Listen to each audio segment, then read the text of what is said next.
Hey, happy Saturday. Good morning. Hope everybody's doing well. Having a good morning. Excuse me for sounding like I've been at a smoke shop for the last 6 weeks, but I got some allergies that are bothering me a little bit, so bear with me if I sound like I'm trying to be a radio announcer or something like that. It's just congestion. Good morning, Paula. How are you, my friend? Good morning. I am well. Thank She needs you. more coffee. I'm drinking it right now. I'm working on it. Ground fog, good morning. Siren, how are you doing, my friend? Thank you so much for being here. Appreciate you being here. Scotty Aquati, Coin Junkie, good to see you. Thank you guys for being here. What's up, freaking awesome? Share it on the community page. Much appreciated. Thank you so much for that. Let's see the Acadian Carpenter. Hey, you caught a live stream. Outstanding. Good to see you here, bud. He's been very active on the channel. I appreciate all the support. Rockzilla, good morning. How are you? Jack Riley. Hey, what's going on, Jack? Good to see you, brother. Good morning, Jack. Jack and I had some fun chat regarding SLQs. That was a fun little discussion. Yeah. So, fun stuff. Neat dude. Mm-hmm. All right. Eric says, I'm back. Good morning, Eric. How are you? Good morning. Oh, I'm going to have to mute my mic a couple times to clear this stuff. I hate allergies. Allergies suck. They do suck. Yeah, our pollen is just clearing up around here right now. But we had like Good morning, 3 days Pedro. worth of just high winds, and it brought all that mountain crap into the fray. We got mountain cedar going on right now. And it is just ugly. Mountain cedar. What is that? It's a tree. It's a nasty tree. Oh, Well, all of them are trees down here. Yeah. We've got like different types of pines in the oak tree, but the oak tree pollen just stopped. And I got a blue truck that every morning I'd rinse it. It was yellow. It's yellow. Yeah. Yeah, this is the same one. We have cottonwood around in these I hate parts. cottonwood, yeah. Oh, I remember cottonwoods from being in Utah. Yeah. It's getting that season. It's snowing in the middle of June. Snowing in the springtime. Yep, exactly. Every May it snows. Yeah, it snows. And it's horrible, man. You'll be outside screwing around. I used to remember there's a golf course up in the top, just above Salt Lake City. It's called Mountain Dale Golf Course. And huge cottonwoods all through that area. And you'd be up there and you'd get ready to do it, and a piece of thing right up your nose. Yep. Oh God, that's horrible, man. Your nose and then gets it kind all of swollen. melts in there. Yeah, it's horrible. Once it's in there, you can't get it out. It's absolutely awful. UCI to learn. Good morning. Vote for Pedro. How you doing? Good to see you all. Thank you all for being here. All right. Well, let's hammer this out. I want to talk about this. This is something that some of you are going to agree with some of these, and some of you are not. And that's fine. We're going to talk about generalities. So, Sorcerer Stan, good morning.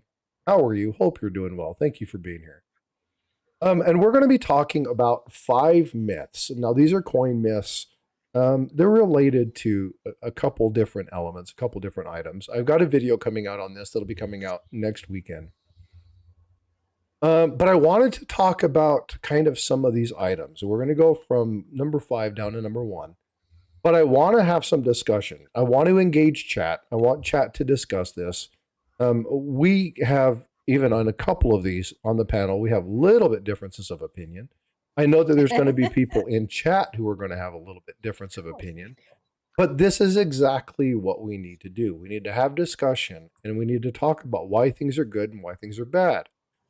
Sorcerer Stan just gifted 10 memberships. Thank you so much, Stan.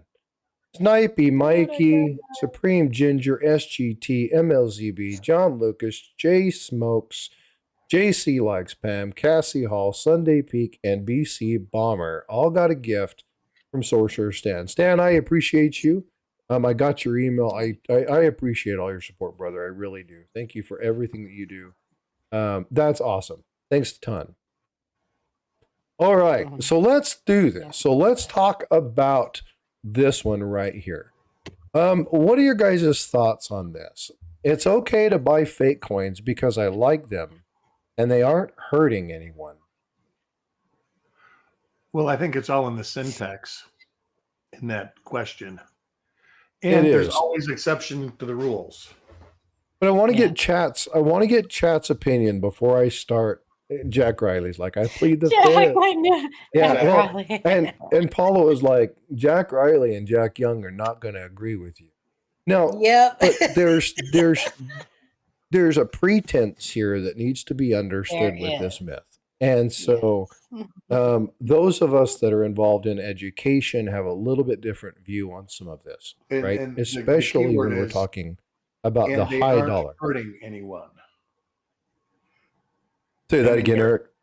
in the syntax, I says it's okay to buy fake coins because I like them, and they aren't hurting anyone.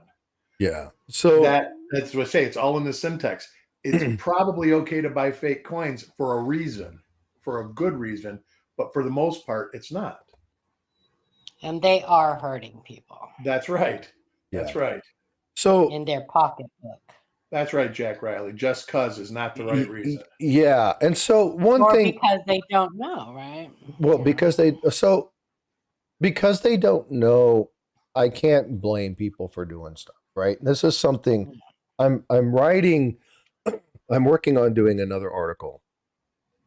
Still haven't got my first one done. I need to finalize that one. But I'm looking at something where this happens a lot in the industry that I'm in, where I do a lot of IT work with a lot of different people. And just because they don't know how to do something doesn't make somebody foolish. It just means that it's an opportunity for us to educate them on how to identify it, how to use it, etc. My granddad, we were talking about my granddad before we did this, about some of the lessons that he would teach me. And one thing was common sense is only common if everybody has it. And coin collecting is not a common sense gig. A lot of people think it is, but it's not.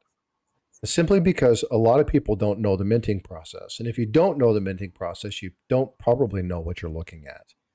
And so there's education that has to be done. And this is why all three of us on panel are here. This is why the Jacks are in the Jacks. I want you both. Hold on. I want you both to jump right now. Now they're going to be the jumping Jacks. Sorry. Couldn't pass that one up. It was wrong channel for that one, Frost. Yeah. But it's just one of those things where, I get frustrated because as a technician, I get calls all the time. It's the same call over and over and over and over again. And I get people that are like, oh my God, they're so stupid. And it's like, actually, they're not. They just don't know. We get this call all the time because it's what we do, right, Paula? I mean, how many times have you got the same question over and over and over and over by different people who just don't know? It doesn't make them stupid. It's just an opportunity to teach, right?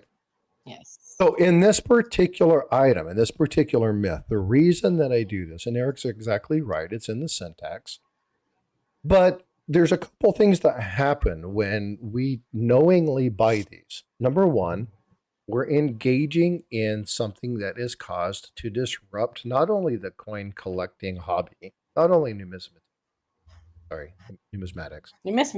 Come on. I haven't thrown that out there for a while. I got to do that.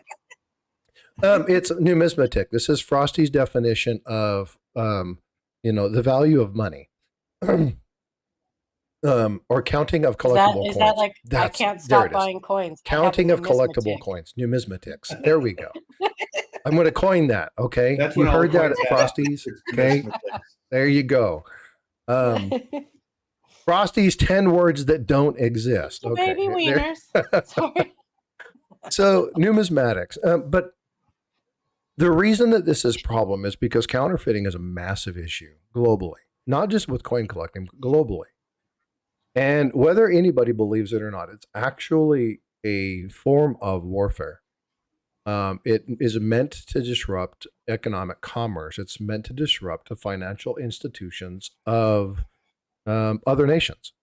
And while numismatics or the coin collecting aspect is a very, very, very, very, very small, minute portion of this, the more that we buy, the more we invest. It's supply and demand.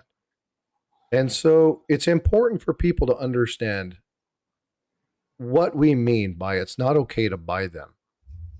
If you have a hole in your book and you're just tired of not being able to find that 1909 SVDB, it's not okay just because to go buy a fake one and put it in your book.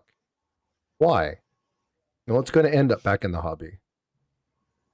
Okay. Yeah. People pay less money. Yeah. Coach. Or you can do what Chuck does. That just made me think. I don't know if you've ever seen him when he does where he's flipping through his books, his master index that he's created. If he's got a coin that's missing, you know how they have 2x2 square flips in the pages? Yeah. He'll put a little card with a picture of it. Yeah, well, but again, and he's got, and his library's insane. What is he up to, like 8 binders or some crazy? Yes, more than that, I think. Yeah, it's insane. Yeah, there's a lot of them, but he's missing a lot. I mean, because there's tens of thousands of die varieties. So Jack Riley, that's exactly right. And again, there's exception to every rules. And when you're talking about people who are trying to improve the hobby, it's a little bit different for us to gather these because we need to identify, we need to study, we need to be able to teach against them. So I'm not talking about the exception to having a counterfeit coin because you happen to buy one and now you have one. It's purposefully going out and buying counterfeit coins to fill books, or purposefully going buy counterfeit coins because you want to have them, but you don't have the money to buy the real ones. This actually causes a destabilization in the hobby, and they end up in circulation. A lot of people say, "Well, that's not necessarily true because they're going to be in my collection. They won't be in circulation." Well, Paula, how many times have you said? And there's the inherent danger die. is where do your coins go when you're done with them? To a relative And I'll that takes tell them you, out. so I just experienced this, a few weeks ago, a sudden death of a family member, totally unexpected. And that happens. And I don't know if most of you guys are like me, but my family wants nothing to do with my coin collecting. Like they don't even want me talking about it. Right. So when that happens, oftentimes the family left behind just does the quickest thing possible and takes your collection to the nearest, Coinstar or bank, or maybe you're lucky and it goes to a coin shop. But oftentimes, like the lower denomination stuff and everything just ends up in a Coinstar. They don't know any better. They could care less. And that's where what Frostbyte's talking about, how that's where it goes.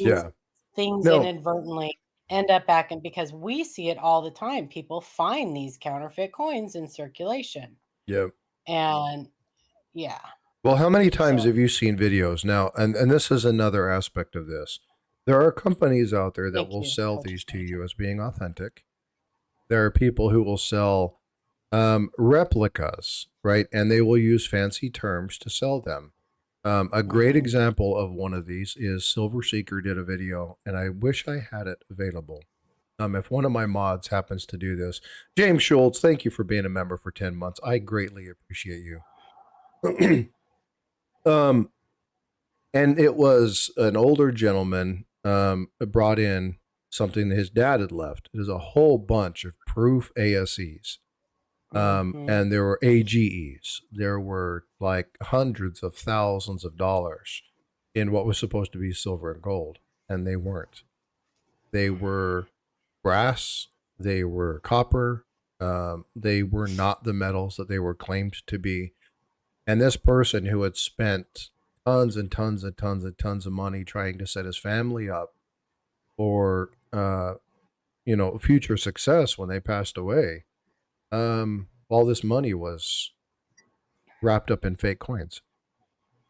Yep. Now, this is one of those situations where the guy was deceived in deception, and obviously that's going to happen. That's a very unfortunate part of this. He didn't go out looking to buy fake coins. But the problem is that the more people that buy them knowing that they're not real just promotes these people for finding new avenues and aspects to sell some of these things. Now, hey, Reckless, what's up? Good to see you, brother. Don't forget, Frosty, even the most seasoned coin dealers, they get taken advantage. I mean, they buy fakes by mistake. The grading companies, they grade fakes by mistake. Paula was talking about one of the ones I'm still trying to get right now, which is the Omega Man gold coin. Right? Absolutely. We know this to be counterfeit. Real gold, but it's a counterfeit coin. So why is that? Well, I want to understand it. I want to look at it. I'm not saying that you can't collect a Henning nickel. I want a freaking Henning nickel. Okay. I get that. But I'm talking about the general item. Again, we're not talking about the nuance stuff. We're not talking about, and I know that Jack Riley said if you want to complete the 100 van, there are 3 counterfeits that you have. I think the micro O's are all considered counterfeit. Right. So there are, Kevin Rose, what about the Norfed? People are selling them all the time. Norfed's a little bit different. So Norfed isn't a fake coin. What happened with the Norfed is he was trying to upset the distribution of the Fed. He was saying down with the Fed, trying to create his own money. He wasn't counterfeiting coin. He was trying to create his own coinage. That's illegal. And so they shut him down, and they ended up coming back and saying, you can't put a denomination on it. They allowed to have some of them come back, fined him heavily. He spent time in prison, but he's not counterfeiting a known U.S. coin. He was creating his own currency. It's a little bit different. The problem with the Norfed is that the Norfed has no legislation. Now, we've talked about this. We talked about this with the video that I released yesterday regarding the mules and the fact that there's no legislation supporting the development of them. Thereby, they are illegal. And so it's important for people to get that. It's important to understand the difference between the manufacturing of what they want to do as far as a new type of money, which is definitely illegal, and counterfeiting already developed coin that has passed through legislation. So, yeah, sorry, I forgot that I had this up. I'm looking at other screens. I apologize. It's like, can we get something else to look at? Yeah, and they're legal to own as a collectible. They're just not able to try to use as any type of currency. Yeah, you definitely don't want to get caught using one of the Norfed dollars to try to buy something. That you'll get your ass handed to you. So, but there is a fundamental difference in that. Now there are some famous counterfeits that have amazing stories, right? We talk about the Henning nickel or the Omega Man, the Racketeer nickel, where, there's a number of different stories about that one, but that's a really fun one too. Talking about is 18. Which one was that? I can never remember the year. What, the 1913, right? Or I can't remember. 1883. 1883. There you go. 1883. 1883. Yeah, the no sense. Thanks, Jack. We brain farts. The no sense V nickel, right? Where people used to take and plate them in gold, and called the Racketeer nickel. I would love to have one of those. Thank you, Azure Blue. Right, but the important thing is that that's a great question, Kevin. The important thing about those is I like the historical, I like the hoard stories, right? I like those rarities and those real oddball story hoards. But I like to understand the history behind what happened during those. Doing, Henning and Joe Cronin, the entire book on Henning, and really breaking it down and digging in and really getting into the nuance of what's there and finding way more than people expected to find on Henning nickels, right? He's become kind of the resident expert of Henning. Looking at people who have done breakdowns of the Omega coin. They still don't know who the hell did. They don't know if it's a single person or if it was a team of people. Nobody's ever came forward. There's a couple theories about who those people might be. One, it happens a lot, which is Mark Hoffman. Good morning, Mark. Right? So there's a The lot Omega of. coins, aren't those Lebanese? Didn't they figure those were Lebanese? Say that again. The Omega coins are Lebanese coins, I believe. Not necessarily. They don't know for certain. They don't know exactly where they come from, or they don't know who created them. Yeah, it's an interesting theory, Jack, about the micro O and the silver miners and all that stuff. Yeah. So sad the contemporary Morgan story isn't solid. What separates fake and counterfeit then? Well, nothing really. I mean, they're both duplicates of actual things, right? Replicas, duplicates of actual things, and they are created with the intention to defraud. I think it's all intent. The Norfed was his intent was exactly what he said it was. Like, there was nothing fake about them. He was just trying to create an alternate type of currency, I guess, is the only way I can describe it. I don't know. An alternate universe. He was trying to get around, he was like sovereign citizens with their fake license plates. Oh, yeah. Oh, we won't even get into that freaking sticky wicket. You know, the Tizzos have some great videos on those. Yeah. Sovereign So, citizens. but again, it's one of those things. Now, there is a difference between an altered coin and a counterfeit coin. Okay. Yes, so there is. that is a difference that needs to be understood. So an added S, or altered S, a D over S that has been altered. Those things are deceptive, right? Those things are designed to make you think it's something else. So that it's still it's an altered coin, but it is still counterfeit, right?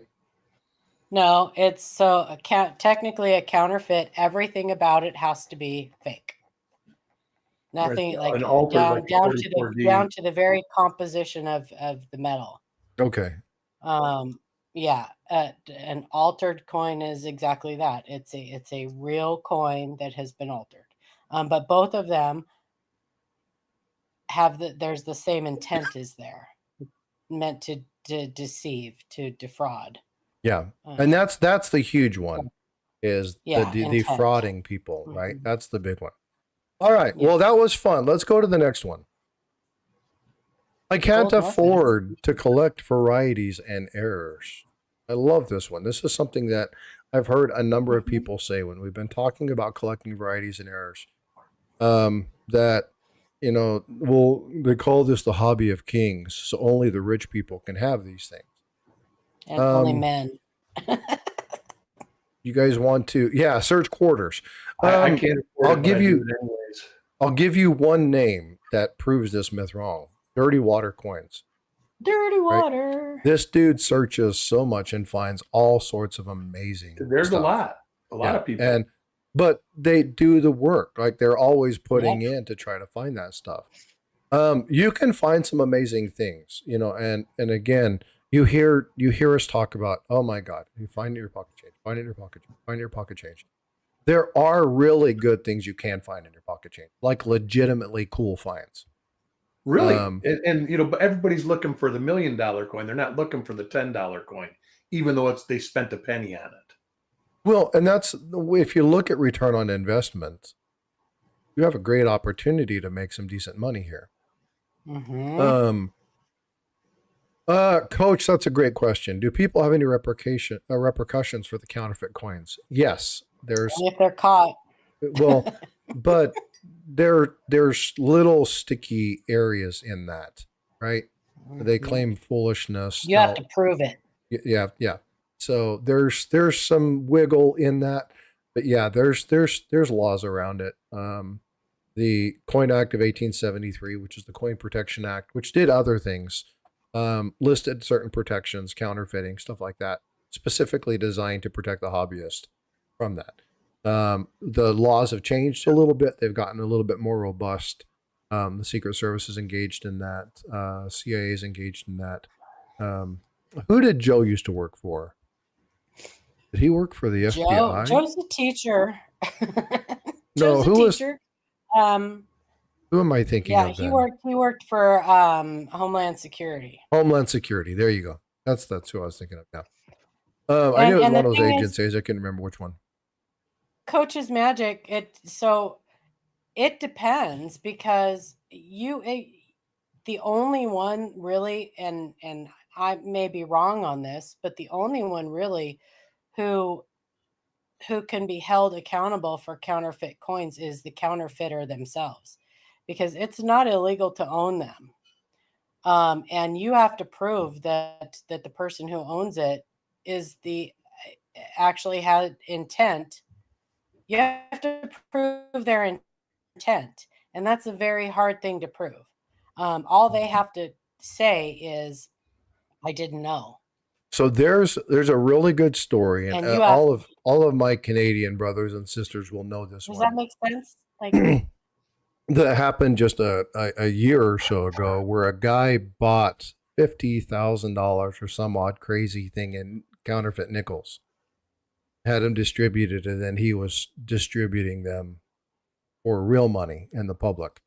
That's intent to defraud, right? That's blatant. They didn't have to prove that when they knew they figured that out. You're buying 50 grand or whatever the amount of money is towards fake coins, that are fake. You're buying them for a half a cent per item. We know what's going on there. So there's Flying little Dutchman, nuances good to morning. that. But say again. I said, good morning to the Flying Dutchman. I probably believe that's Matt. What's going on, bud? well, if it's not, it's the same name as Matt's shop. That's right. I like that guy. He's a I have good a dude. poster of him on my wall right next to my Sean Cassidy poster. I got Hey. a book with a picture in it. Matt, are you going to sign my book? Just kidding. Can I real quick before I forget, share something? Yeah. Hang on. Whoops. I gotta find my way back home. There we go. Okay, hang on. Do. No, different Flying Dutchman. Okay, Not Matt. Okay. different one. Same name as Matt's shop, but different one. Okay, so Oop, that's the wrong one. that's the wrong one. Oh, it's in black and white. There it is. So now's a great time, you guys, for you guys to join the ANA. It's a fantastic time because for National Coin Week, and it's National Coin Week, you guys. So I just joined last week again. I know you did. I thought about you as soon as I saw this pop up. Reach out to Al Downs. She'll probably hook you up. Nah, I don't April care. 18th through the 28th. You can get a free gold membership or 50% off a platinum membership for a whole year. So there's the code on the screen. Write that down. Share this out, you guys. Let's get let's blast their membership department. It's a great time, even if you never ever want to use it again. When else are you going to get something free? I think they did this when COVID came up too. They do it every year. Yeah. Okay. Yeah. Sometimes randomly, they'll pop up like a membership offer. Yeah. So yeah. Because I rejoined, I was a member through the 2000s, and then I rejoined right around COVID, and it was member for 3 or 4 years, and then I didn't get a renewal. That's like Coneca. The only reason I had to renew them, I'm like, wow, I haven't got a magazine from them in a while. And I went to log into the site and says, oh, it's an invalid name. I was like, oh, man, it would have been nice to get an email.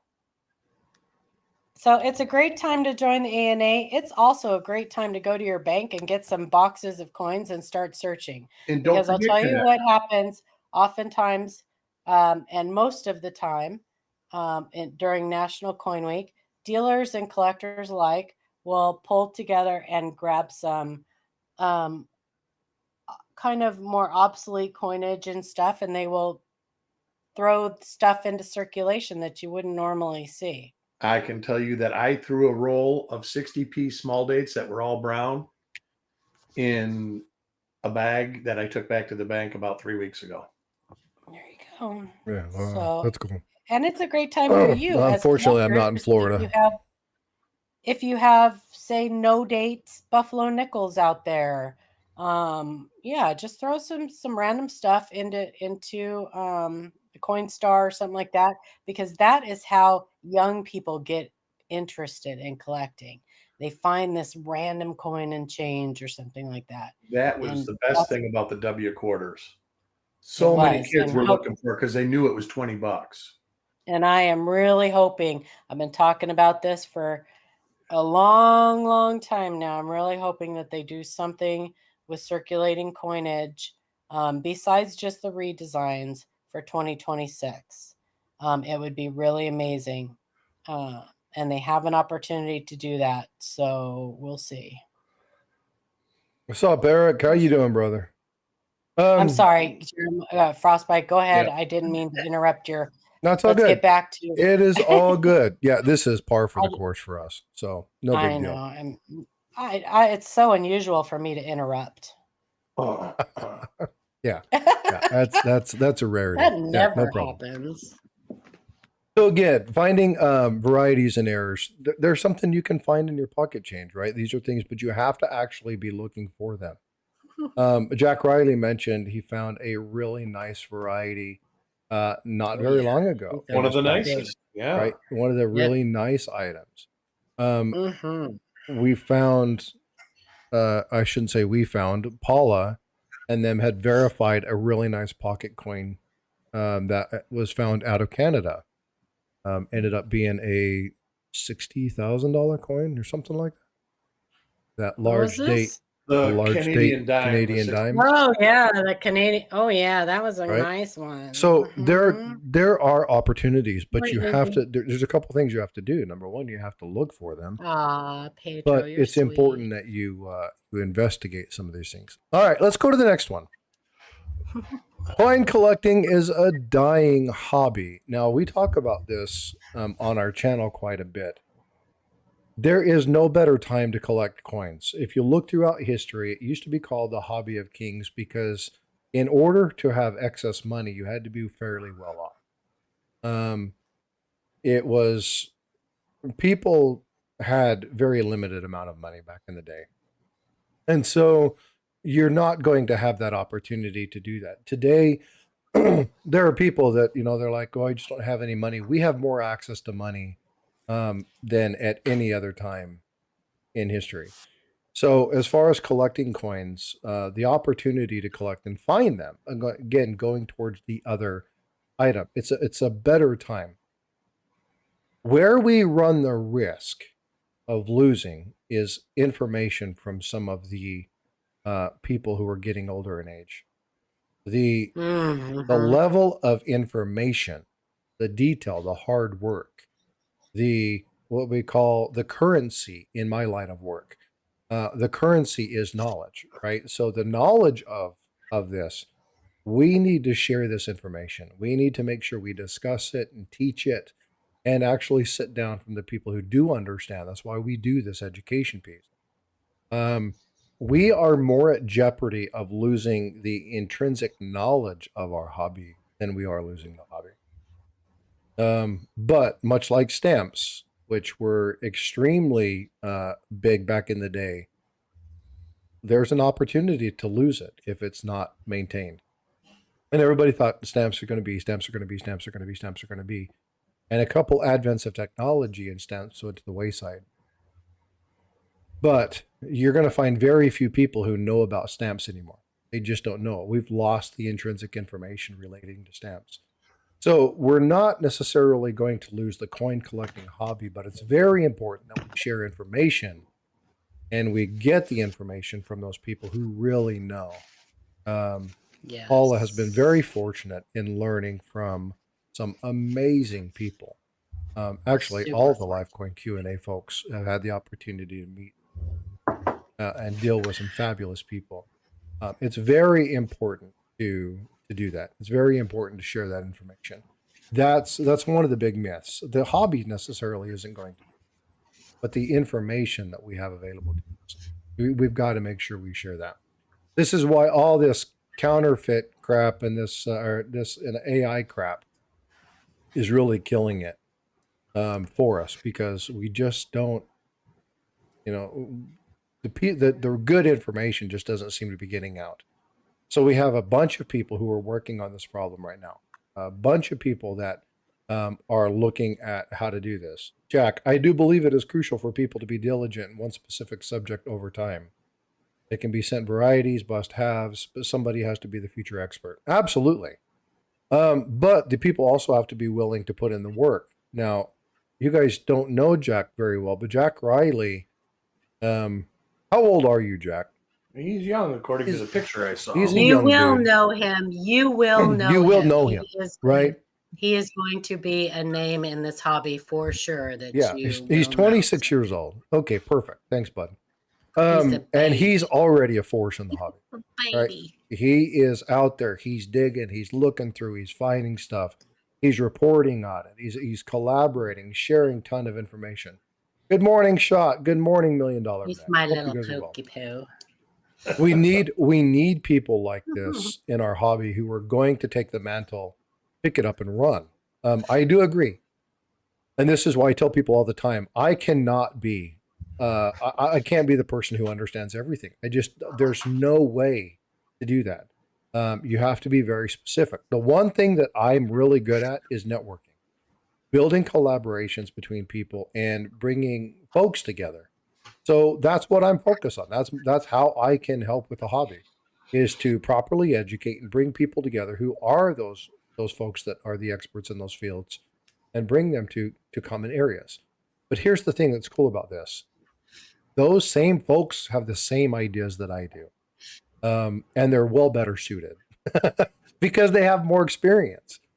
And so it's important. Your network is extremely important. So while the coin hobby may not go away, if we don't share and utilize the right information, we do run the risk of losing the information. And that is very important. That's a fact, Jack. That is not a myth. That is not a myth. That is a fact. That is not a myth, right? That's not one of the 5 myths. No, the myth is that the coin hobby is going away. The fact is that if we don't use the information, we could lose it. So it's very important to understand that. A lot of people are like, the coin hobby is a dying hobby. No way, Jose. It's not. We have more opportunity. And actually, Paula, when we were talking earlier, you and Eric were engaged in a discussion while I was finishing setting up regarding world coinage and varieties and yes. And you called it an untapped resource. It is. The problem with it is there's not a lot of resources that actually give you verified information about it. But the beautiful thing is that once you learn how to identify a variety, you can identify it without a resource. Right. But you can't put a name on it. You can't say, this is DDO number 1. This is very few of those are actually cataloged. That's true. But you could be the first to start cataloging them. You could be. Well, Ken has some cataloged. Yeah, and so does Brian Rains. I know that. Yeah, Brian Rains has some cataloged. I don't think that there's going to be really any type of catalog until there is more interest. Until there's somebody to do the legwork, and the legwork. Get out there and start searching. Yeah. And I can tell you, Colombian, Mexican, there's a lot of South American coins that are just all sorts of things. Yeah. We only use one deal. What's the DDO thing you say? That is what Koneka says, and that would be double die obverse. Yes. Koneka and variety. James Wilds uses the DDO and WDDO is Wexler. 1DO is copper coin. So this is a really important thing. Not everybody has the same naming convention. And can we talk about why that is? It was at the time it started, it was because of resources. There was, when Wexler started his thing, he didn't have he had what he had. So he crossed what he had with what he had from Koneka. And then he started listing his own things. And they're different. Yeah, There's a lot of things that Wexler lists that Koneka doesn't have listed. There's a lot of things that Coppercoin lists that neither of them have listed. That's why there's a different listing, and it's different people doing the legwork ultimately. Yeah. And there's this thing about proprietary information. A lot of people get pissy if you're identifying stuff using their nomenclature. There was also Crawford listings in the past. Yeah. Yep. There was another one too. Breen. Then you got the cherry pickers listings, and even I hear that Strike It Rich is going to start their own coding and listing, and I think that's a smart thing. Well, they already have it, just being used by other people. Right? They're going to break it down a different way, the way I understand it. Yeah. Well, I don't know if that's ever going to happen. Well, I've worked with. It's a good idea. It depends if the legwork gets done. That's right. And one of the authors is still relatively young, but one of the authors is advanced. Yeah, but that young one's got a little hottie on the side that's kind of keeping him a little 2-3 days a week. I talked to him. He still hunts coins 2 or 3 days a week. I know he does. It's crazy, and he still does a lot. So he's not lost yet. He does. Yeah. And she's a darling. She's actually getting into the coins. He is so adorable, and I'm super happy for him. And anyway, I'm jealous, but that's okay. that's for another day. Well, and the thing is, and you talk about this, right? The people ebb and flow into this hobby. Yeah. Life events happen. I was away from the hobby for a long time simply because of my daughter being born and having marital issues and having to move and start a new career and trying to get things taken care of and dealing with the personal issues that I was dealing with while all of that chaos was going on.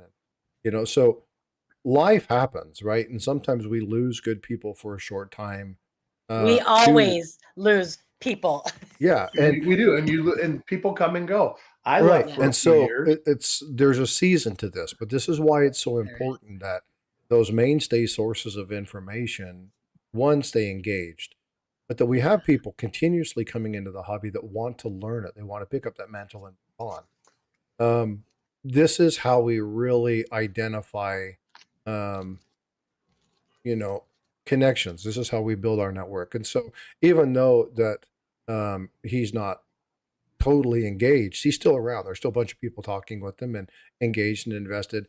It's just different, right? And so this is why it's important to build those relationships, build those networks, have those friendships, because if you do, the conversations can still happen. And that's how knowledge gets shared. Remember that the written word wasn't created but a couple thousand years ago. We talk about all throughout the life history of stuff. How did we pass on information? We talked, we sat down, we sang songs, we shared our verbal histories, and the verbal histories were way more accurate a lot of times than the text is, because things get lost in translation and stuff and so on. So it's really important to share that and have those conversations, have those. All right, let's go to the next one. Rarity is more important than the strike. And I've actually heard this a couple times over the last little while. Let's chat. I'll give this over to you guys. I've got my little talking notes, but let's have you guys talk about this one for a little bit. Why is that a myth? Rarity is more important than the strike. Are you saying that you would rather have a bad conditioned rare coin than a common coin that has a great perfect strike and perfect luster and stuff like that? Yeah. So for instance, Blockhead, thank you for subscribing. Much appreciated. If you have, I don't know, let's say you have a 1909 BDB. that has a very weak pore strike. Just because it's a 1909 VDB, does that make it more important than a 1926S? No, No, it doesn't. It's a no. misnomer. And That's so, true. Let me check that. you know what's funny, Starika? Perpetual motion is a myth, but it's never ended. Is that ironic? Because I think that little factoid might have changed here. Let me look. Because, for instance, if you look at, and some of the prices are going to change. Now, rarity is important, right? But the Yep. strike of a coin is extremely important. It doesn't, just because something's rare doesn't mean it's going to be valuable. Yeah, and just because something is old doesn't mean Doesn't it's make going to it be valuable. valuable. Well, we'll be getting to that one next. Oh, oops, sorry. That's okay. All right. Paul, what are your thoughts on this? All right. Oh, no, go ahead, Derek. Here's a go good ahead, example. A 1909S VDB. The top pop is worth $165,000. And I know that that's new because I was at the show that the rating company graded that coin. The 68, right? It graded 67. 67. Okay. And it's worth $165,000. The 25S used to, or the 26S in top pop used to be the number one, the big daddy in the series as far as value goes. And in 65, it's still worth 125 grand. And I can tell you that the coin they have graded as MS65 is probably not close to being as nice as the MS65 1909 SVDB. No, because the quality of the strike during that year matters. There's other years that the strikes have been crappy, and a lot of people are like, well, that's where rarity and strike join. Right. And that's the top pop. Yeah. If you go to an MS65 1909 SVDB, it's like a $45,000 coin, I think. Yeah, they're not independent of each other. And again, it's very important to understand one doesn't outweigh the other. So yeah, that's 10, why I don't really understand that myth. Well, that's what I was saying. You can have a non-key date that's an absolute perfect coin. That is worth more, and it's not rare. Right. Right. Yeah. So a lot of people think that rarities. Yeah, and we're going to get more to this to the next one, but a couple great examples. I think that, I'm sorry, I'm interjecting, but I guess I just don't understand that thing because both can be true. That's right. So, both can be true too. But that's why it's a myth. A lot of people think that you have to buy the rare coin for it to be valuable. That's not true. Right. No, you don't. That would be the best statement right there. Yeah. I think it's just the way, maybe it's the way that I'm reading it that.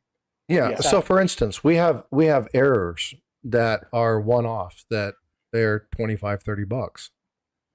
They're not valuable at all.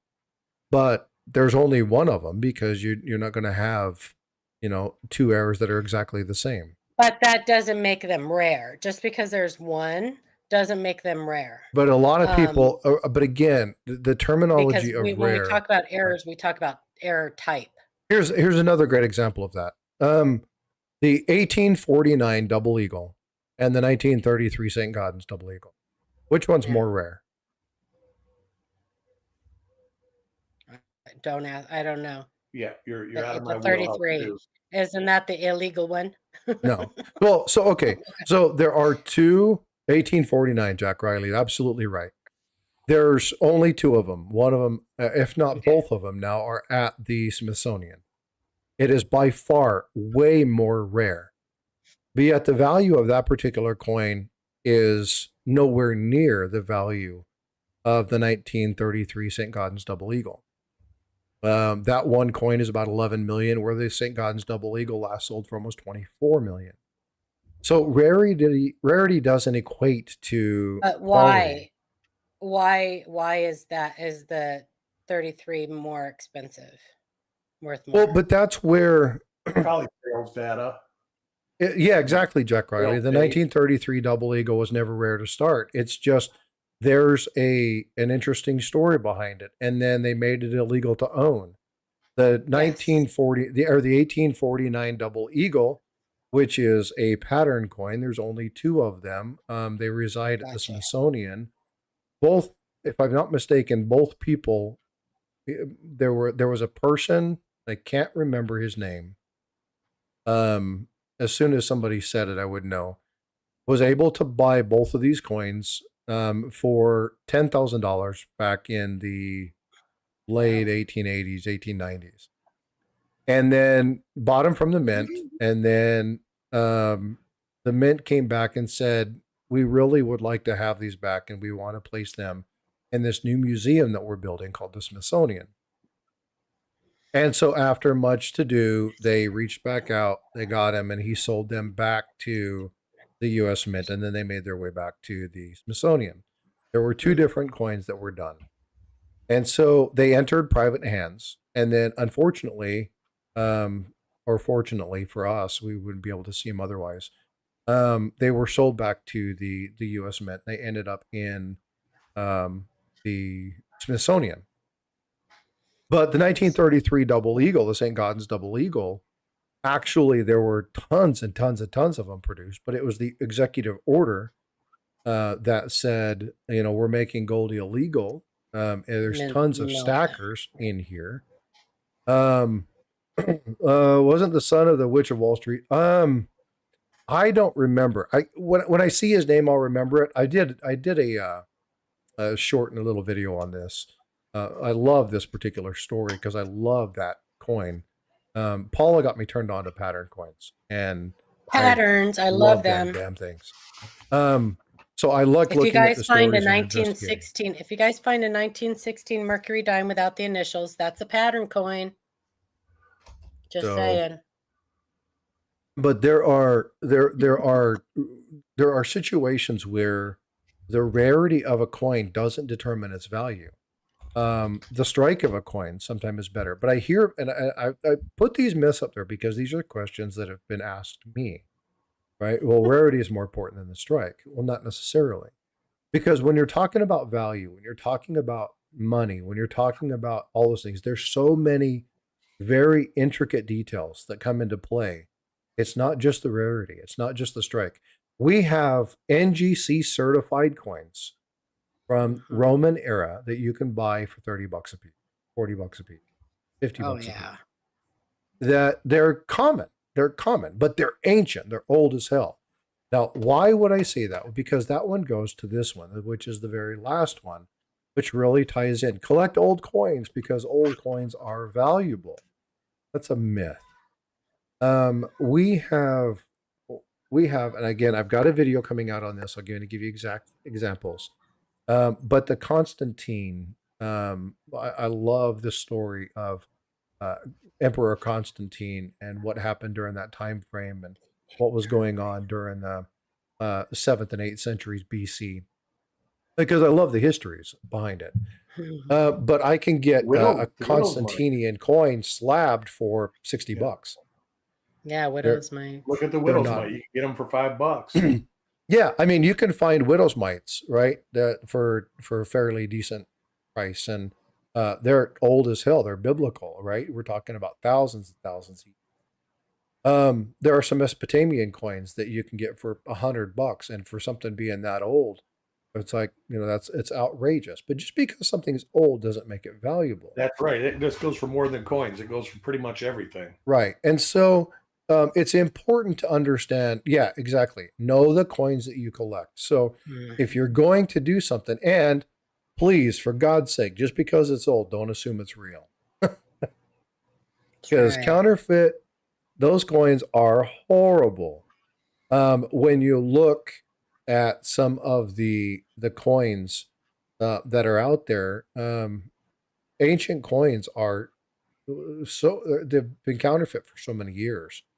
There's way more fake ones than there are authentic. And it is so many coins. That's another, we're talking about untapped resources. There are so many ancient coins. I've been binge watching that Ancient Coin podcast. And It's just like it's very Love overwhelming. them. It's It is. overwhelming. It is. So I was I know. corrected by Jack. It's Ancient Coins with Aaron Burke. Ancient Coins with Aaron Burke. That's right. Not Ancient Coin He Show. corrected me Ancient, and says, it's no, it's Ancient Coin Show If you podcast. go on YouTube and you put in Podcast. Ancient Coin Podcast, it will come up. Yeah, but it's Ancient Coins with Aaron Burke.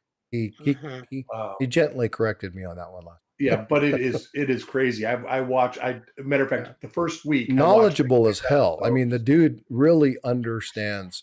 Oh, totally. I have to wipe the one drool or out of two the a corner week. of my mouth the whole time I'm listening to it. Yeah, 1 or 2 a week, because it becomes over. You start doing research on the computer and it's just like, oh my God, I've got other stuff that I actually have to do. I can't just Yeah, spend you might have a stroke. hours looking at the stuff that he's talking about. Yeah, well, and again, as long as coins have been around, there's been somebody to counterfeit them, somebody to fake them, right? And here's an interesting thing. I think I've told this story before about a counterfeit ancient coin. My test wife's brother had this coin. His dad gave him. I love that phrase.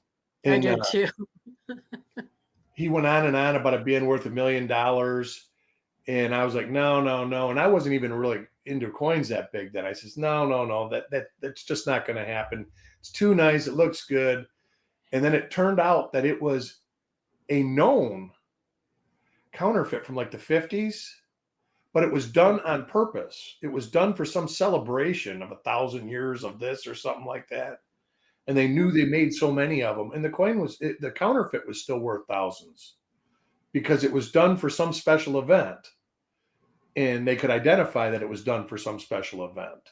So was it a counterfeit or a reproduction? It would be a reproduction. Okay. That's a different. But, it was still a fake. Yeah. And, it's just that I always go back to that one story about it. And, he was like laughing at me because he got a lot of money for that coin. Ashes. Test wife. Yeah. Practice wife's the same thing. Just, it depends on your accent. Yeah. Third time's the charm for me. So, but yeah, I mean, so again, I hear the people talk about this, and I sat in a couple of streams and I was listening to somebody talk about, if you have the opportunity to get a 1902, always get the 1800 coin because it's older, it's worth more. Yeah, and it's like, no bueno there. That's not even right. Not even close. There are, like the coin that Eric has up right there. There are 1888 Morgan dollars that aren't as much as that coin that he has up on the screen. That's true. That coin's so probably a $60 coin. Age doesn't necessarily equate to value, and so it's important that you understand if you're going to be looking for an old coin or something like that. Find somebody who's very knowledgeable in it. I'm still working with Mike and Aaron to coordinate a time for them to come on. Oh, that's going to be exciting. So that'll be a lot of fun. I haven't engaged that as much as I should, just because this last couple of weeks of work has been hell. I started this new job and and this next week they're going to be at the Central States. So. Yeah, they've got the States and they've got other stuff going on, so it's going to be a little while before that happens. But Jack I am going to be there too. I am working to get new people on. I've still got to get. I've got a great idea for you, Frosty, and a great subject matter. What's that? Oh, I'll tell. I got you. Okay. Yeah, we've talked about it before, and I had said, when I go visit, and he said he'd do it when I go visit, and this and that. But I got a good subject matter for the whole thing. Hey, Red Silver, I might have a little bit of a delay, so I apologize if I do.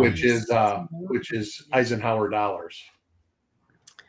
Eric, go to Rick Snow's. No, I know an expert with Eisenhower dollars. No, I'm talking to Eric Math in chat. He said, how do you find the value of snow varieties? Rick Snow has a web page. Yeah. Go to Rick Snow's web page. Subscription though, isn't it? Subscription only? I don't know. I haven't been there in a long time. It was. Change it? I'm not sure. I haven't been there in a while. But I do remember something about subscription. So we were talking about a coin when we first started, the 1909S Indian had sent. And that is, hey, what's up, Mike? Good morning. How are you doing? Good to see you. Copper Owl coins. Go watch his video. Yeah. That's they also the snow variety as well. They talk about the dye pairings on those. There are 2 dye pairings for those. So there's a lot of good information looking at those the snow varieties. And if you got access to books, Eric, look in the book, 2 Dates Are Better Than One by Kevin Flynn.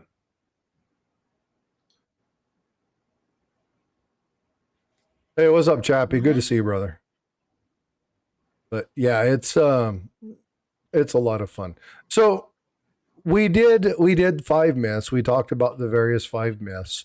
Let's break this last little time out to myths that you all have heard in chat. Yeah. What are some of the Good myths? idea. I'm going to go grab some coffee. I'll be right back. You're fine, no worries. What are some of the myths that you've all heard? And let's kind of talk about some of those. This is only 5. There's tons and tons and tons of coin myths that are out there. What are your guys' thoughts? Put something in chat. Grading companies are always right. No, that is not correct. There's a human element to that. And so whenever you introduce the human into a process, there's always opportunity for human error. And Eric, you know more about this. We've talked about this for quite a while. The amount of time that a coin inspector, a coin grader has at your coin is a matter of seconds. Well, that, and you don't know how humans can have good days and bad days. You don't know whether he sat in traffic for 6 hours on the way to work or fought with his wife or, Good morning, Noodle. Thunderstorms. There's all sorts of, I had a friend that was a grader right when PCGS opened up. He worked for them. And he's since passed, but he said that. He said, there is so much stuff that comes into play. And that was the thing originally, I think, and they still do, I think, have 3 people look at your coin. But it's, if you like graders that I know now, being that I live near NGC, I know I'm acquainted with a few people that have graded for NGC, and they say the same thing. You'd be shocked if you knew how many seconds they look at your coin. Yeah. And again, whenever you're utilizing, but there are things that a human will be able to do that your AI won't. So, a lot of people are like, well, these coin apps are good. The coin app will never really be able to determine luster. There's going to be things about error coins because not all errors are the same. If football refereeing was perfect, it wouldn't be a sport. Yeah, that's true. It's sporting out of the sport. It's a game then. Speaking of the grading companies, can I go on a little rant here for a minute? Sure. Oh, sorry, Frosty. Didn't mean. You know what I need to do? Hold on. I've got to do something really quickly. I need to add a little video snippet. I'm going to write this down real quick. A snippet. Yep. I'm going to create a little video snippet called Paula's Rant. Okay. Paula's Rants. Okay. Oh yeah, and then have like the breaking news. Yeah, it's going to go do time for Paula's Rant. I know. There you go. I don't want to go on and on and on about a subject because I know apparently I do that a lot. Ooh, another privy. It gets on some people's nerves, and I don't want to do that. So oh no, it's all good. We love you. All good. But so this Silver Seeker did a video about this, and I saw this the other day, and I put it up on our Facebook group, and I have an issue. Can anybody guess what my issue with this is? They did make a huge mistake with this ASE. I have always been a huge proponent of Annex. I promote them. Private. I think that they are one of the better grading companies, even though they get little credit. But this knocked them down, way down in my book. It is damage, Mike. It certainly is. So this is what happened. This private company, I guess some I don't even know what it's like a television coin company or something like HSN or one of those, bought up a bunch of these ASCs, and they decided to send them off and have these private privy marks. Now, these are obviously laser engraved into these coins because they can't be punched in because there's no damage to the reverse. So they have to be laser engraved. However, they call these a private privy. Here's my issue. These are now a damaged coin. Yep. You cannot get around that. There's no ifs, ands, or buts. It is damaged. It was not done during the minting process, so it is not technically even a privy. I like that. It's a counter stamp or a counter engraved. Right. Yeah, it is no different than the Lincoln, Kennedy facing the Lincoln, or the state counter stamps on Lincoln cents, all those little counter stamps. No different than that. All the graders. It was just done. Now, Annex has graded these a perfect mint state 70. Someone make that make sense to me. It's impossible. Yeah, no thanks. Yeah. Thank you, it's impossible. C. You can't have, it would have to be a details grade. Yeah. Yes. Actually, it shouldn't have even been given a grade, period. It should not have even. I have no problem if they want to holder these. Not a problem. If they want to holder them and do whatever, but giving these an actual grade and even calling these a privy should not have been done. And what did the retailer want for these? Like $149 or something like that. Yeah, no thanks. Robert Bruce. And here's another thing. So they say that these are they're all numbered, right? Between one, there's like 15,000. That may not be correct, but let's say there's 15,000. So on the label it will say one of 15,000 or whatever, right? And that can't be correct. And all of them are mint state 70. Every single one of them. So out of the 15,000 that they sent to Annex, every single one of them got mint state 70. So, yeah, no, just everyone that they graded 70 that they happened to slap that label on. Yeah, this is. Now, I sent Annex an email because I have an issue with this. I don't expect to hear back from them. I am encouraging everyone who has an issue to contact their customer service and just see if you can get an explanation. All I want is an explanation. I'll do a short on it if you want me to. I know the answer. The answer is follow the money. That's the answer. But I want them to explain to me how I can now, in good conscience, recommend them. Because they have lost all integrity in my eyes. Yeah, that's definitely a problem. I'll make a short of it if you want me to. Yeah, I'll tag Annex. Silver Seeker did a great video. I definitely recommend go watch his video. He did a great video on this. Who did? Silver Seeker. Oh, okay. Did a full length video on it. So, but the more people that do get this out, I think the better.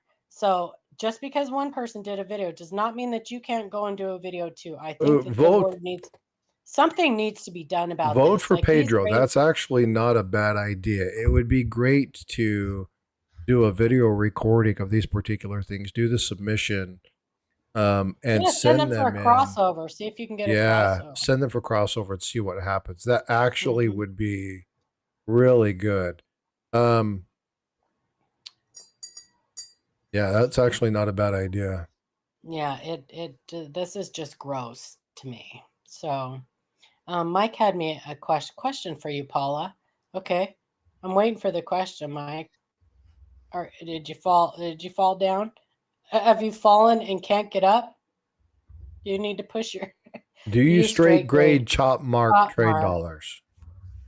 Yes. Yes.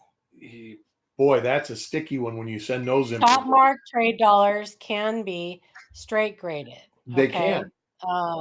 They And then you can can be. get them in a body And bag. they are too. graded. They are graded as chop marked. Yeah, you can get them both ways. They'll come back body bagged, or they'll come back chop marked, or they'll come You back. can. If they can actually prove that they are chop marks, right, Mike? They can actually prove that they are authentic chop marks.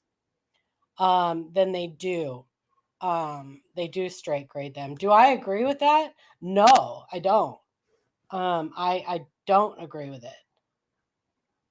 But yeah, I don't. But this is something. This is not the same. It's a slippery slope, and it seems to change during time. Also, there was a time that they did straight grade, and there was a time that they absolutely didn't grade them, and now it seems like you hear them coming back both ways. And they do, I think. Yeah. But I think they have to be able to prove that it was an, that is a legit chop mark. Yeah, there was things I've heard stories about some of the chop marks being accused, like an accusation of somebody taking a little bit of the metal off, right, and decreasing the value and keeping the metal. But it's kind of tough because you look at most of the chop marks and they're kind of designs almost. But they straight grade pieces of 8 too, right? They do.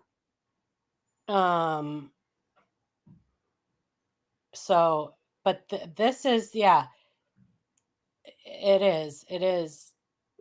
Yeah, this is supposed to be a private privy. First of all, it's not a privy. A privy mark is something that is done during the minting process. This is not a privy. And I believe privy marks are also raised off the coin. They are not engraved or punched or it's just a damaged coin. So hey, Red Silver, email me. I'll make that right. There's historical reasons and historical value to chop marks. Yeah, I mean that is. I'm not sure I can even give like an educated. I don't think there's an accurate answer for the question. I don't, and I'm not sure that I could. I really haven't dug that far into it. I do have some chop marked coins. They're not graded. Do I, as a personal opinion, do I think that they should be straight graded? No, of course not.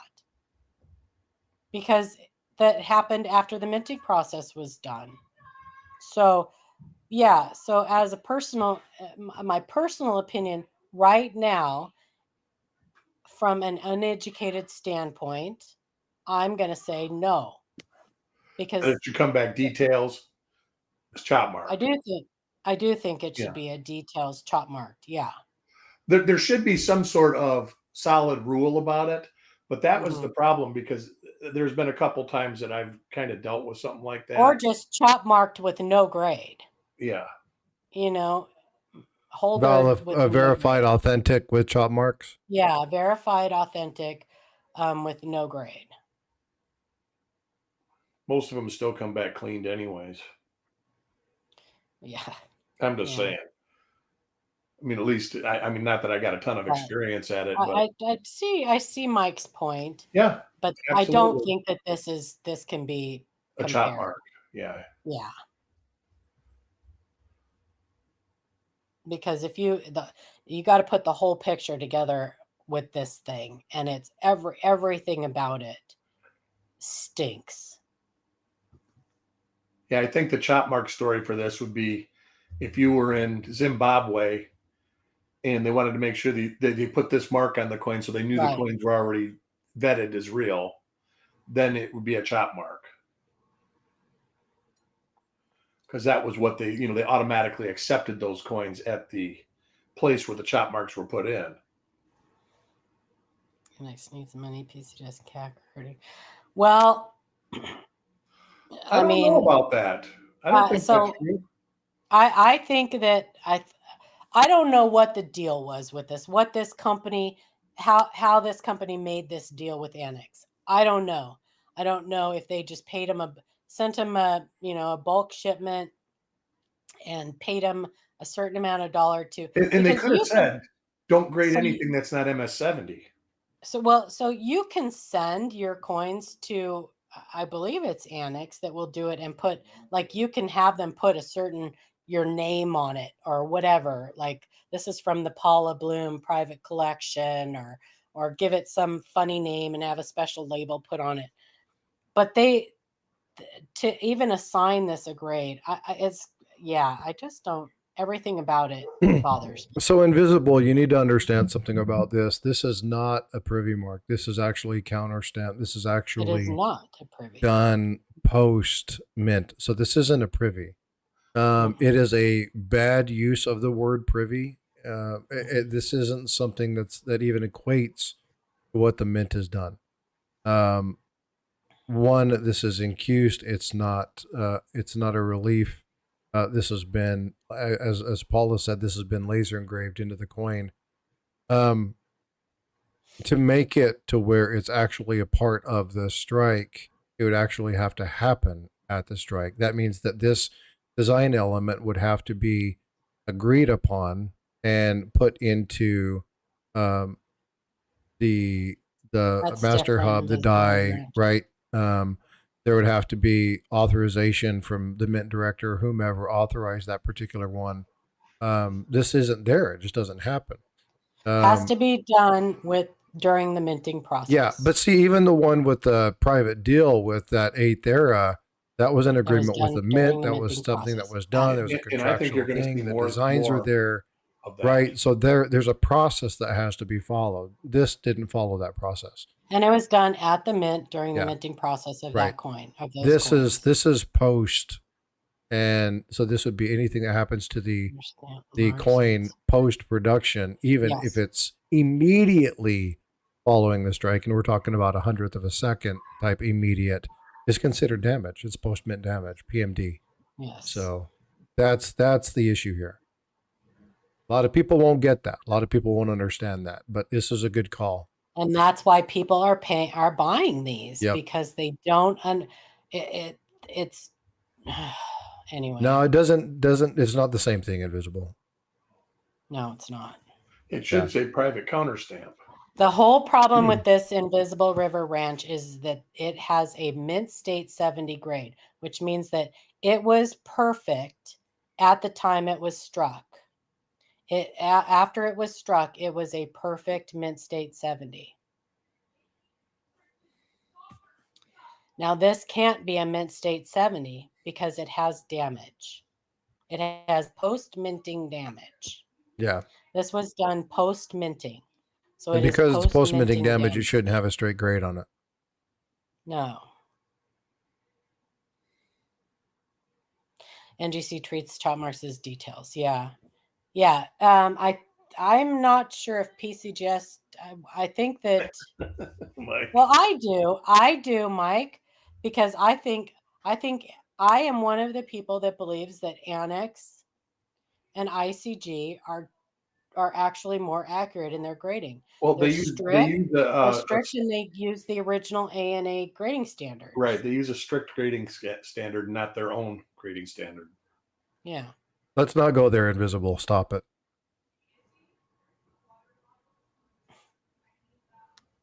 That's right, Mike. The market does not agree. No, that's true. Market-wise, I'm not talking market-wise, though. And I have my issues with ICG, but ICG is not bad. I wouldn't hesitate. You buy the coin, not the holder. Yeah. To buy a coin in an ICG holder.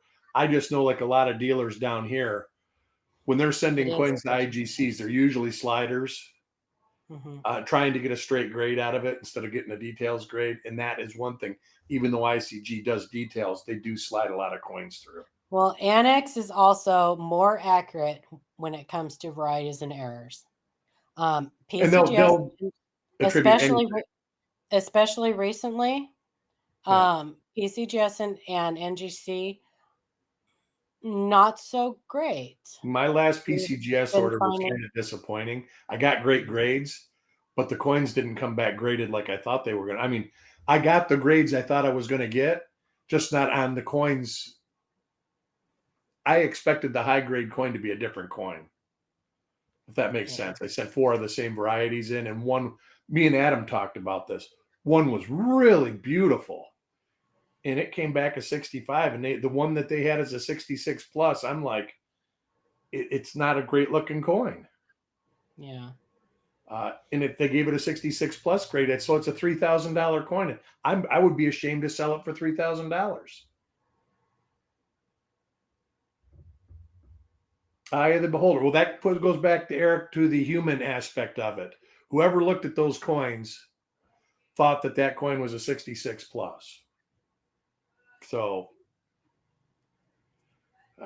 Yeah. to me, it didn't. And the one coin in the submission, every other coin come back higher, but the one coin I thought was going to come back as a 67 come back as a 65.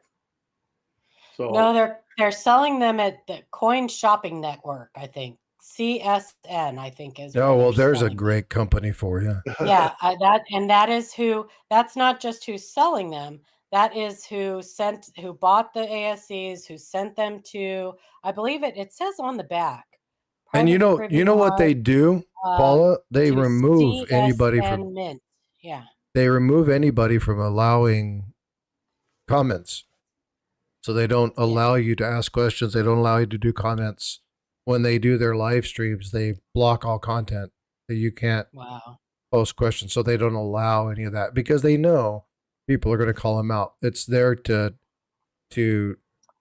Well, it's I could basically care less about defraud people. It's them. horrible.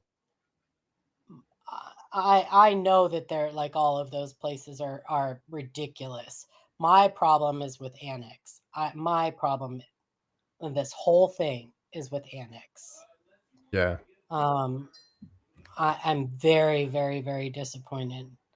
And I do think that the more people that can make videos about this and talk about this, you know, maybe we can keep it from happening again, because the problem is that now a bunch of people are going to buy these thinking they're perfect MS-70 coins with some special limited privy, and they're just damaged coin. That's Yeah, what And like I say, I Invisible think says you're going to exactly what see she's saying. more private privies coming from the mint. I really do. I think you're going to see 5,000 from such and such. But we'll see. Then they're not coming from the mint. No, the mint will contract it. What would stop the mint from saying, taking an extra $30 a coin to have these special coins made? They're in the business to make money. But it's still No, happening but post it's mint. different. So I see what you're saying, but Well, the it's game different company had to do if something the like mint that. is actually minting them during the minting Right. process. That's different. That's what I'm saying. I think Yeah. you're going to see private privies from the mint. Well, it's going to end up being like the maple leaf thing. I Sure. mean, they're just going to be, nobody's going to care anymore. That exactly. You know, I remember when the Canadian maple leafs first started coming out with the Bigfoot privy and the E equals MC squared and all of the little, I thought they were, I'm like, on the shark privy, I'm like, whoa, those are so cool. And then it was something else, and then something else, and then something else. And it was like, okay, I could care less anymore. I don't care. Morning, Nick. I can't afford to collect them all. So Yeah. and I'm a completionist, so I had to turn my back real quick. But I just want people to be aware of this. And, you know, you can make your own judgment, obviously, whether you want to buy one or not. Like I said, my issue is with Annex on this whole thing, and the fact that it's been given a perfect grade, and it's just a damn that anyway. I'm carrying on and on and on again, and I don't want to do that because it bothers people. So I'll stop now. I made my point. Well, so again, it's one of those things that needs to be discussed. I am doing this, so I am putting It's a really in. big shoe. So there's the ANAX customer service email. you have a problem Yes. with this, reach out to them and let them know. Man, welcome. Right. So tell them that you have issue with this. Yeah. Ask them Again, how they can, in good conscience, grade this a perfect MS-70. yeah, I'll be sending something out. Because Okay. again, it's not right. It's preying on the uninformed, and it's crooked. And this is a Me too, Joseph. sad day for Annex, because they had usually been really good with it. So this is But unfortunate. if you guys are going to be at Central States this next week, stop by and see Matt and Mike. Tell them that Frostbyte and Copper Coins and the Live Coin Q&A sent you. I don't know. I love those little soapbox Enox slabs. I collect those just because of the slab. That's one thing I collect that is not buy the coin. I buy the slab whether it has a decent coin in it or not. It's like people collect Yes, rattlers. and go by and see Jack Young too, because he's going to have some of the Live Coin Q&A swag at his table. So go grab you a sticker or a button or And a if you happen to tattoo. get a red book, make sure you have Mike sign it. Yes. I still haven't ordered my red book. In fact, I want to order a couple for the channel so that we can give a couple of them away, Yeah, because let's see here. as I've stated before, I usually tell people to buy a red book. Like, it's the first book I recommend for people, but I always say buy one that's a few years old, because it'll be cheaper and it's got the same information. But this year's different. Definitely get you a There you go, 2026. Frosty. What's up? I can stop sharing this now. Sorry. Look at my my camera view. Yeah, there you go. Definitely. There you go. There's the photo. There's the There infamous he is. one. That's the pitch. That's the poster I have on my wall right next to my Yeah. Sean Cassidy poster. I want him to autograph it right here when I see him. Yeah, that's awesome. He said blow it up and put it in your garage. It'll keep the vermin away. Oh, that's just horrible. That's funny. Oh, that's Matt. Is that Jeff Garrett? That's Jeff Garrett too, right? I think it is I Jeff believe Garrett. so, yeah. Yes. It's kind of blurry, but Oh, it's Matt, not Mike's. Yeah. Well, Matt. it's only 2 by 1 or 2 by 3 inches, so my camera didn't pick it up real well. Too much fun. Well, folks, I hope you enjoyed this conversation. It was a little bit different. I want to get back into doing some more structured stuff to where people actually know what the hell we're talking about. yes. I'm going to get into doing that. Before you leave, can I do a couple shameless self-promotions? Absolutely. So keep an eye out on you guys on the Live Coin Q&A channel. We have Tom Sparks coming up on the 22nd, Tuesday the 22nd at 5 Pacific. We'll be live with Tom Sparks. And if you guys don't remember him, he was the one who did the fantastic stuff on the short snorters. I knew it. That's what I was going to say. That's going to be great. Yeah, so he will be live with us on the 22nd. It'll be myself, Amanda, and Shannon. We'll be talking to Tom. And he's doing a special thing on a special short snorter. And then on the 3rd of May, we have Greg Bennett and John Miller from Coneca. Now, those guys are a couple of the attributors and examiners for Coneca for errors and varieties. So they're going to be coming up and they'll be live with us too. And they're going to be talking about some stuff that they're doing for summer seminar. So they need 3 more people to sign up for their talk at summer seminar. So we're going to get them on and hopefully get some people signed up for that. So keep an eye out. So Ant has a question. Can a type 2 counterclash occur in a planchet inside the striking chamber? A type 2 counterclash happens on the die, Ant, not on the planchet. No, can a type 2 clash occur with a planchet inside the striking chamber? Actually, yes, it can, because Ant, yes, it can, because if a piece of struck material lands on a planchet and causes a clash from that struck material onto the die, then that's how a type 2 counterclash can happen from a planchet. It can happen with no planchet in there, and it can happen with a planchet in there. So yes. You can. Good question. Does that make sense? Yeah. It does make sense, and it was a good Okay. question. Yes, struck material.